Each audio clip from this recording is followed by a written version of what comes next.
look at points per game. I mean, look at how we run into the ball. I mean, the loafs, we don't have as many loafs. We don't have as many middle errors. We don't have as many missed tackles, you know. And we look to keep improving.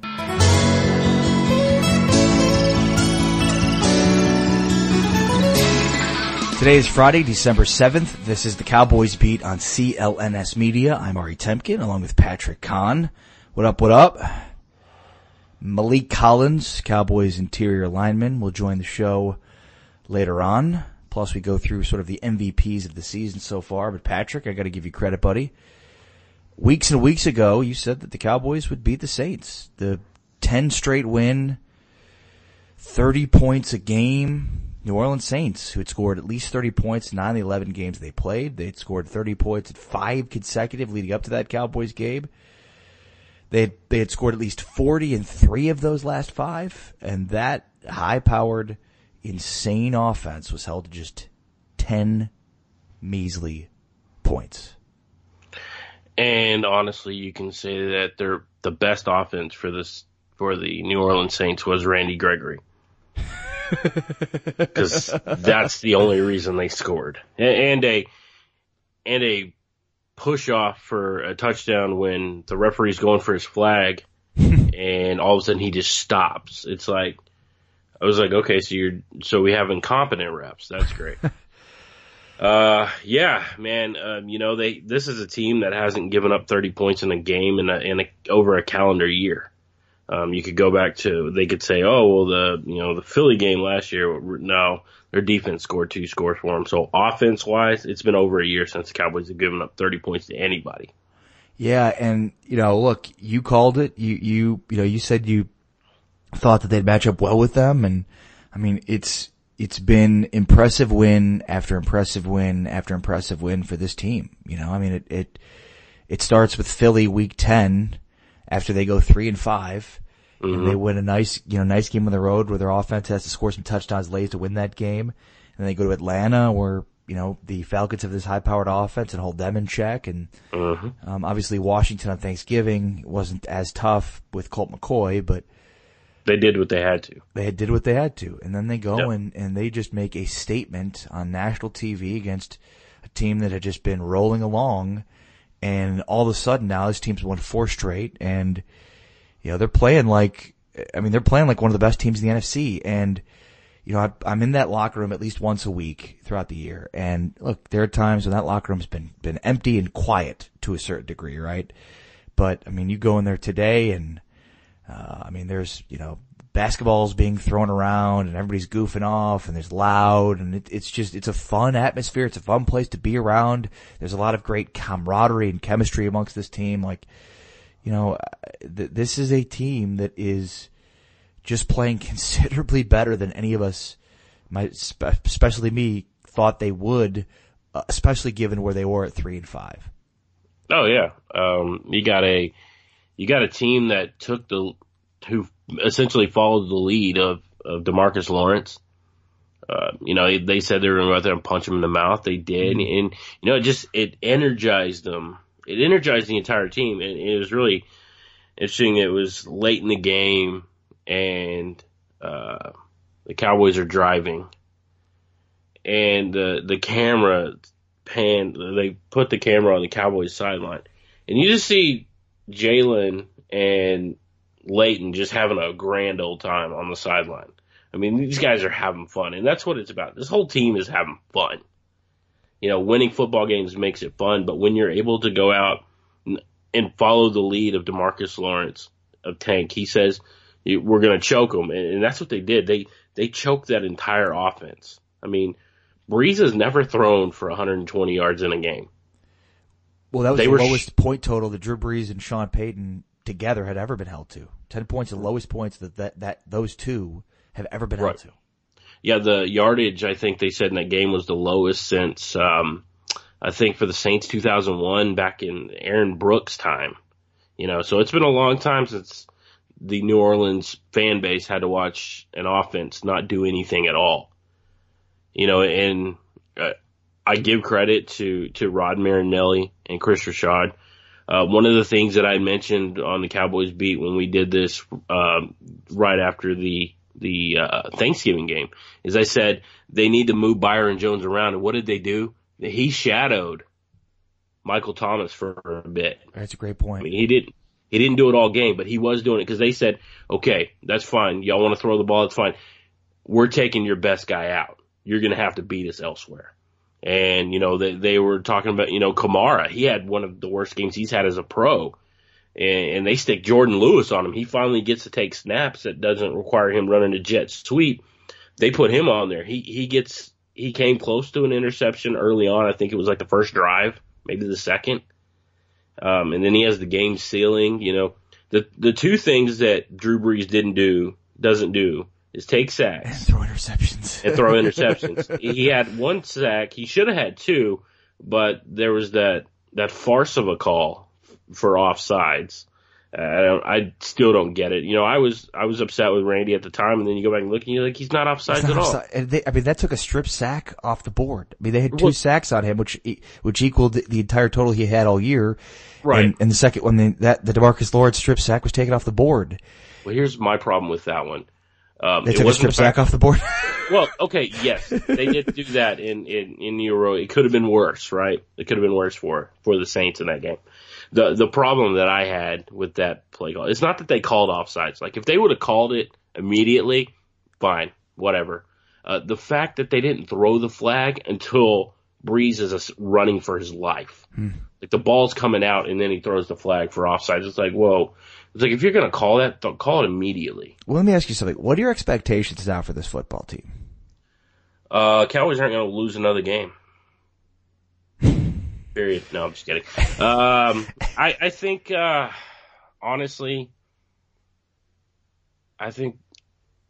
before the season started, I know I didn't make this prediction on the beat, but before the season started, I predicted 10 wins. Because I thought they were at least one win better than they were last year. Why? Because they would have a Tyron Smith. Yep. And they would have Zeke Elliott for 16 weeks, right? Right. So I'm thinking 10 wins. And 8 games into the season, I'm looking at 3 wins going, oh boy. And now I'm looking going, oh, they can still get 10. Yeah, I mean, on the Cowboys beat, I did pick them to win the division. I picked them to win, I believe, 10 games as well. I can't remember if it was 10 or 11 games. And, it's so weird how much my opinion of this team has changed, but there's 2 things that I've kind of gone with this week that, that just, they're characteristics of good football teams. And that is, number one, their defense. Their defense has been consistent. That's the thing is in training camp, it's like, man, this defense could be pretty good. And then the preseason, it's like, well, it's the preseason, but this defense is pretty good. And I mean, it's been consistent all year and it's getting better, but it's been good all year. And against the Saints, it was great. It was elite, but it's been good all year. Yes. So that's something that makes me optimistic. But the other thing is, this was a team that was just completely undone all year by their mistakes. They just couldn't. You look at the Seattle game, you look at the Carolina game, you go back to the first 5, 6, 7 games of the season, and there was just 3 or 4 mistakes that you'd say if they don't have those, they win the game. And now you look, there's the Randy Gregory offsides that takes a strip sack off the board. There's the Randy Gregory roughing the kicker penalty. There's a really, really bad turnover by Dak Prescott. I can't even off the top of my head go over the mistakes that in week 2 or week 3 would have completely undone this team. Mm-hmm. And it wasn't just the Saints game, man. It's week after week after week, this team, they're just making enough plays to overcome their mistakes within the game. And that's part of the DNA of a good football team that is able to overcome those mistakes. Right. So I can't remember because I don't remember off the top of my head. Wasn't Dak sacked like 7 times in that game against the Saints? It was something ridiculous. I can't remember off the top of my head, but that's kind of to your point right there. I mean, they overcame that. They overcame the fumble. I want to go back to a point. You're talking about how elite this defense is. Before the season, my bold prediction was that it was a top 5 defense. Wow. I said that defense is top 5. You saw it. I didn't know that Leighton Vander Esch was going to be the guy that he is. I didn't know he was going to become the Wolf Hunter. I don't think that Cowboys Oh, man. I don't think they knew how good that he was going to be this good. Yeah. By the way, 7 sacks for Dak Prescott. Yeah. You're right. I was going to 7. say it was a ridiculous number. And typically, when your quarterback is going down 7 times, you're not winning anything. He also fumbled twice and lost one of them, and one of them was right. the fumble he lost was in the red zone, I believe. Yeah, so that's 11 fumbles on this season from Dak Prescott. That's a career high. That's not for good. him. No, that's not. His rookie season, he had 9. But he has this uncanny. I want to say if it's luck, maybe it's luck. But even though he fumbles a lot, his lost fumbles are under 50%. It is insane. He does have a lot of luck when it comes to that. I guess if you fumble a lot, maybe you put yourself in a position to regain some of those. Yeah, I don't know. It's something that they've got to work on. I mean, pocket awareness, and, sometimes it's just like throw the ball away. I mean, I know sometimes you have to take a sack because it's just like it's better just to take the sack than to try to make a play and something bad happens. There's times that I know, they've talked about it. Linehan's talked about it. That's a guy you want to throw the ball away, but when he doesn't, I mean, go back to that 3rd down run. He doesn't throw it away. He takes off running. He breaks 4 or 5 tackles. He gets a first down. It's like the things that drive you nuts. And I think this is the same thing that Bill Parcells said about Tony Romo. The things that you hate about him, or the things that drive you nuts, are the same things you're going to love about him. Right. So it's kind of like you kind of have to take the good with the bad. And, Dak's going to do those certain things, but then there's going to be times where he's running the ball, or, he escapes a sack and he's able to score. Well, look, I think, Dak's played well, mm-hmm. but you'd expect that because you had a guy like Amari Cooper, and of course he's going to play better, right? So I think that's a given. But I still think, he's just so inconsistent. And that's the part where it's like, man, this team, this team's a contender. This team's a legitimate contender with that defense, with what they have on offense, and Zeke and Amari, and I mean mm-hmm. This is a legitimate team. This is a legitimate contender. But the worry, the fear that I have in saying that is Dak Prescott, and he's just so inconsistent. And the one drive in the Saints game in particular, it just stands out to sort of exemplify his inconsistency is, he has this great run on 3rd down to convert, and he flexes, and it was a fantastic run. And then later on that same drive, he has the fumble in the red zone. So it's like, he's still developing. It's just year 3 for him, so part of me is like, you don't want to draw these drastic conclusions about what kind of quarterback he can be, but as far as what he can be this year, Patrick, my fear is he's the one piece where I just don't know because of how inconsistent he is. Right. There's times where, I mean, I've seen it in a single drive where you have the great run, he's flexing, he's excited. I mean, he's an excitable guy. You love it. You love the passion. I love seeing that because, as a fan, those are the things that I want to see because I want to get hyped up as I'm watching the game. And then he'll make this incredible pass to like Amari Cooper where right. he actually throws with anticipation. He knows right. where he's going. He knows where the coverage is going. Bam, he hits it, puts it where his guy can get it. And then he has one of those plays where Michael Gallup totally just torches Eli Apple, and he's wide open, and he throws a bullet, and it's too far in front of him. Where do you have them in the NFC? Like, give me your power ranking of the NFC right now. Right now, yeah. I'd probably go Rams 1. See, that's tough, because I want to say Rams 1, but the Saints beat them. The Cowboys beat, it's like that whole. But I'm going to go Rams 1 just because I think they're a really good football team. Because they're top right now. I'll go Saints 2. I will go Cowboys 3. I think Cowboys are the 3rd best team in the conference. I'd put the Bears just behind them, just for the simple fact that I think they both have outstanding defenses.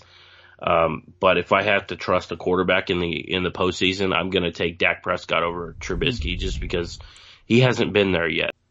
I think 3 is probably right, and I mean I think your order is probably right. It's funny to put the Cowboys behind the Saints considering they just dominated them Right. Yeah. And the Bears have a good defense, but the problem with the Bears defense is if it's not scoring, it's not as good. Like the Cowboys probably have a better defense. The Cowboys don't have a player like Khalil Mack, but they have a better overall defense. The Bears defense is just helped by the fact that they score so often.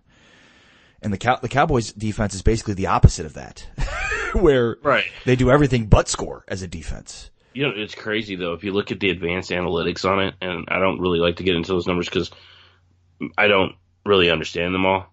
Totally. But if you look at like it's something called EPA. Yeah. It's something Cowboys Stats is always talking about on Twitter. And expected points, yeah. And actually, Tanks is higher than Khalil Mack's. Wow. Which I like I said, I don't understand. But I think because Khalil Mack's a true pass rusher, DeMarcus Lawrence is as good against the run as he is against the pass. Oh yeah, and now he can intercept balls. You know, so that's like he can do everything. Because you like you said, he's like when you look at Khalil Mack, you think, oh, that's quarterback hunter, right? I would create an entire different category for Tank. That guy is what I call a game wrecker. Because he's going to sack the quarterback and he's going to make you fumble. But if you try to run to his side, you might as well just forget it because he's going to beat his guy and he's going to blow up your run game because he's really good at getting tackles for loss. It's just insane to think that we both sort of agree they're, at worst, the fourth best team in the NFC right now. At best, you could argue they're the second best team in the NFC right now. Yeah, it's a crazy thing to think when they lose to the Titans on Monday Night Football, and everybody wants everybody fired. Jason Garrett's got to be fired. Scott Linehan's got to be fired. Everybody's got to go.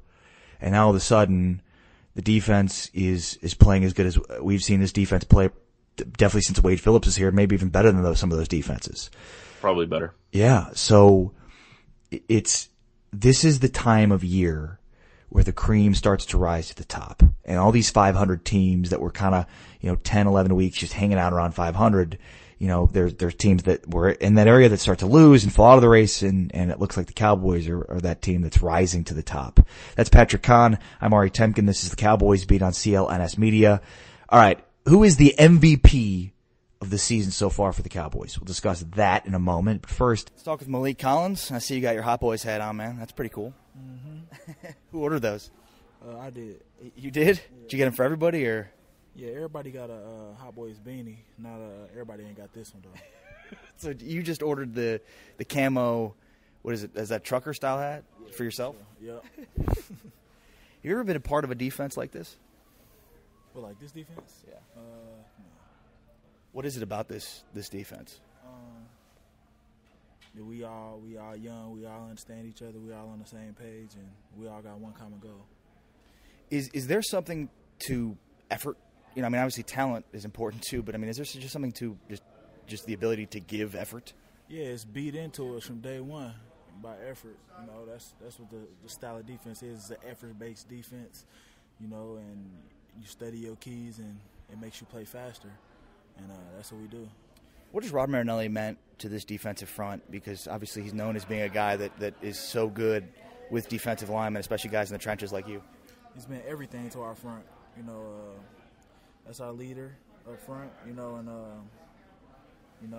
that's how we look at it. You know what I'm saying? He like the godfather of us, and what he say go, and we that's just what it is. He give us the freedom to do what we need to do to be successful, and we respect that the hell out of it. I'm going to ask you kind of a dumb question, but I'm going to ask it nonetheless. Are you guys surprised you held that ridiculously prolific offense, just 10 points, in the New Orleans Saints? No. Why not? Because that's what we set out to do. We set out for shutouts. We go into the game thinking a shutout. This is a guy in Drew Brees that had only been sacked twice the entire season, and you guys got to him once. Now, DeMarcus got to him a second time with the strip sack, but that one was taken off the board. But, what is it about this front that is just relentless? It's the way we train, to be relentless. And stay that way all year through practice, carry. Is it something like you practice the way you play? Yeah, kind of. You practice what you're gonna play like. But everybody know the mentality. Everybody know what this defense is known for, and that's what we go out there and try to emulate. Has the defense improved over the course of the season? Hell yeah. In what ways? Look at points per game. I mean, look at how we run into the ball. I mean, the loafs, we don't have as many loafs. We don't have as many middle errors. We don't have as many missed tackles, and we look to keep improving. What is that? How do you improve on those kinds of things? We stay on it. We stay on it. Coach Marinelli always say, the way you improve constantly is EDDs, everyday drills, and it's something that we do every day, and we improve, and we work on those things. And our coaches do a good job of putting those type of things into practice, so that those are the type of things that we can work on. Last week, Tank was talking about choking out the Saints' offense, but I mean, what he meant, I would imagine, is the essence of football, which is impose your will, impose fear in the opposition. Most definitely. And that's what you guys did. And I mean, is that just you guys, stepping up to the call for a leader like Tank Lawrence, who basically put that proclamation out there, and you guys stepping up to the task? He said what he said, and we just said we had his back. I mean, it carries more weight when he says that, and you're going up against this great offense that's put up 30 points every week, and you hold them to 10. It's like, oh my God, they did it. That's what they did. Yeah, but it could have went the other way too. But you just. But do you like that? I mean, as a teammate, or I mean, you obviously seem, and over the years you've been known as kind of, you're calm, cool, and collected. You're not like Tank, and that you're going to make those kinds of things. Do you like that, to have a teammate that puts you guys out there like that? I mean, it's cool to me. I mean, I mess with Tank, so I can ask him a question, and it's the same answer he would have gave me. So I didn't expect it to be any different to the media. I mean, it's the truth. Yeah, it's the truth. And that, I mean, it's not like we all feel like that. We just got different ways of expressing it. Yeah, I mean, some will go out there and do it. Others will say it and then go do it. Some are more outgoing than others, and that's just what it is. Yeah. What about the secondary? How's the secondary improved? They balling. They going crazy. Rush and cover work together, and we wasn't able to get to Drew Brees as many times as we wanted to, but we pressured him. And the type of throws that he was making, but our DBs, man, they covered. Are they playing more physical? They always been physical. I know, but so you were talking about the defense improving, and I think like going into the Saints game, the defense is ranked 12th against the pass, which could be skewed from earlier in the season where there were some big plays that killed you guys. But it just, I don't know, it seemed like Chris Richard, Legion of Boom, those defenses, they were just physical, basically saying they're not going to call holding or pass interference every play, so we're just going to be as physical as we can on these guys. And that seemed more than anything else to really jam up the timing for the allowed to play physical through preparation. The way we prepare allows us to play physical, allows us to play fast, and that's what we've been putting on tape, and that's what we're trying to keep putting on tape. You surprised by Van Der Esch? Nah, man, he a baller.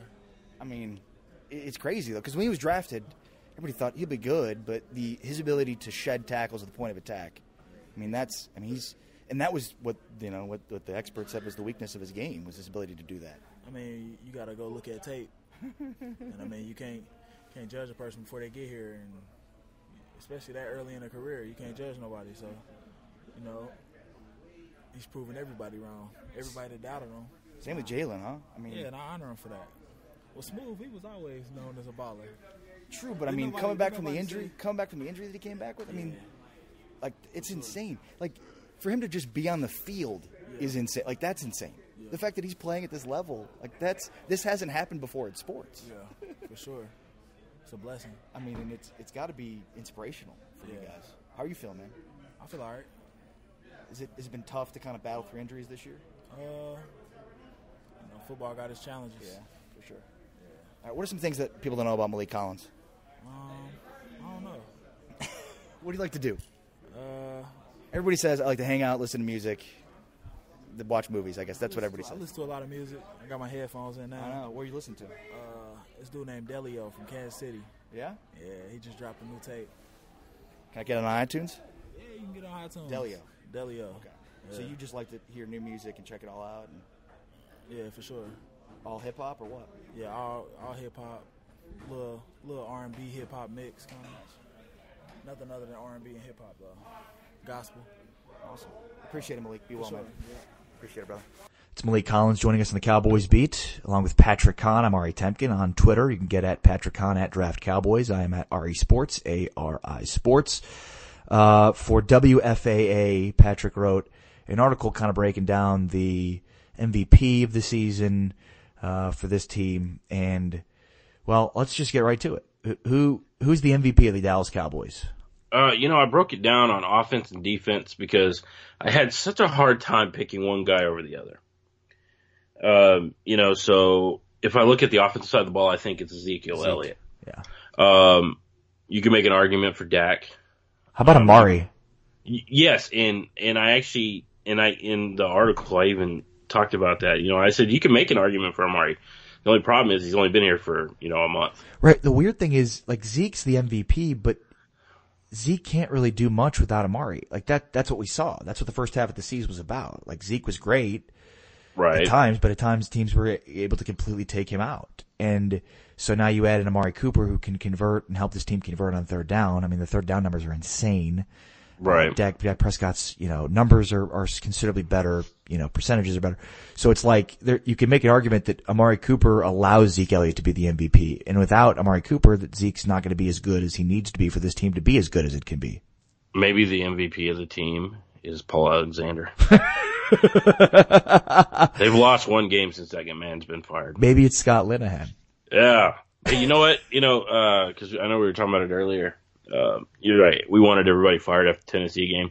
Yeah, the Cowboys are on a 4-game win streak, and I still want Scott Linehan fired. So I'm watching this off. It's the thing because it's like, and I know these are different offenses and everything, but I look at Todd Gurley.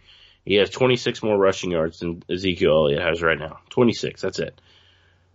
But he has like 9 more touchdowns. And it's like, Scott, what are you doing? You got Zeke here. He's a weapon. Give him the ball. Yeah. So offensively, at least they're getting him more involved. Like there's things we've seen. Like they for years were not getting him involved in the passing game, and then early on this year, the same thing. They were only giving the ball on third down. And I mean, you look at the advanced analytics. Warren Sharp does really good work, and one of the ones that stands out to me is a pass to your running back or tight end on first or second down. A passing play to a running back or tight end on first or second down has a 61% success rate. A pass to a running back on third down has a 28% success rate. So, give the ball to Zeke Elliott on first and second down. Don't give it to him on third down. Well, early on this year, every passing opportunity that went to Zeke was third down. But now we see more opportunities for him on first and second. What do you know? They're converting those opportunities into big gains. But you're right. The fact that Todd Gurley has 9 more touchdowns than Zeke Elliott it's inexplicable. You're absolutely right. Yeah, and the good thing is that Elliott does it in multiple ways. I mean, Gurley does too. I just think that Elliott's a better running back. So is your defensive MVP Tank then? It has to be. What about Leighton Vander Esch? Because the thing with him is I think he's great. Don't get me wrong. I love what Leighton is doing. I just think that, like, if you take out Leighton, I think that you can still have a good defense. So last year, the Cowboys were 1-5 without Sean Lee. Mm-hmm. They're 6-1 this year without him. Now, because they have the Wolf Hunter. But here's my question to you: let's say they don't. Okay. But they still lose Sean Lee. Are they okay? They're probably not as good as they are. I don't think that they would lose at the rate they were. Yeah, they probably wouldn't be. They probably wouldn't be 1-5, but they wouldn't be. They wouldn't be 6-1. No, but my whole argument there is if you take out Tank, what happens? You have no pass rush. The reason why the other guys are able to win is because Tank takes up so much attention. Yeah, because he's fighting 2 and 3 guys at a time and winning. I mean, I've seen him split double teams, no problem. So you're having him and if you take him out, who am I rushing? Taco Charlton? Nobody's worried about that guy. Randy Gregory? Yeah, he can beat guys off the edge. Yeah, so I'll give him that. Tyrone Crawford, he can win. Maliek Collins, he can win. Antoine Woods can win, even though he's more of a run stopper. Right. He's your one, so he's supposed to be eating up double teams. But yeah, I just feel like if you take Tank out, then this defense isn't as good as they are. So that's why I went with him. Leighton Vander Esch is my defensive rookie of the year because who else are you going to put in there? Right. I think they took defensive end, Dorrance Armstrong. He hadn't really done anything this year. I like him, but he doesn't get on the field enough. Right. Covington, he doesn't do anything. So it was really there was really nobody else, even though he's just been dominant this year. And we'll run through yours real quick. You can give me your thoughts on this. Offensive rookie of the year to me is Gallup. It would have been Connor, but he's been injured and relegated to jumbo package duty. So I went with Gallup just because I feel like he's starting to come on now. Yes, so we're no starting question. to see it. No question. A couple passes thrown better, and he's got even better numbers. Nothing in his, nothing he can control. And then Amari, I put in a newcomer of the year. I didn't want to do a rookie, like people who aren't rookies, but people who came into the team and have really done it. And I felt like I needed to just talk about Amari just because with him, the firing of Alexander was just the catalyst that kind of sent this team in this direction that they're in. Because if they hadn't made those moves, I don't know where this team would be right now, honestly. They may win a game or two, but I don't think that they can win 4. I don't think that they beat the Saints without the combination of that elite defense and Amari. I don't think that they go into Atlanta and win. I don't think they go into Philly and win without Amari. I don't know what to call it. Maybe it's like the not Zeke offensive MVP for this team. Yeah. How about Joe Looney? I mentioned him in that article. I did. You talk about try to replace the best center in football. And look, he's not Travis Frederick. And there's things that, he just isn't capable of doing that Travis Frederick was.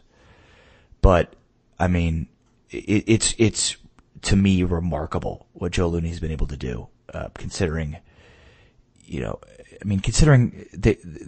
have, for the last couple of games have been starting Cam Fleming and Joe Looney and Xavier Su'a-Filo along this offensive line that's held up pretty well.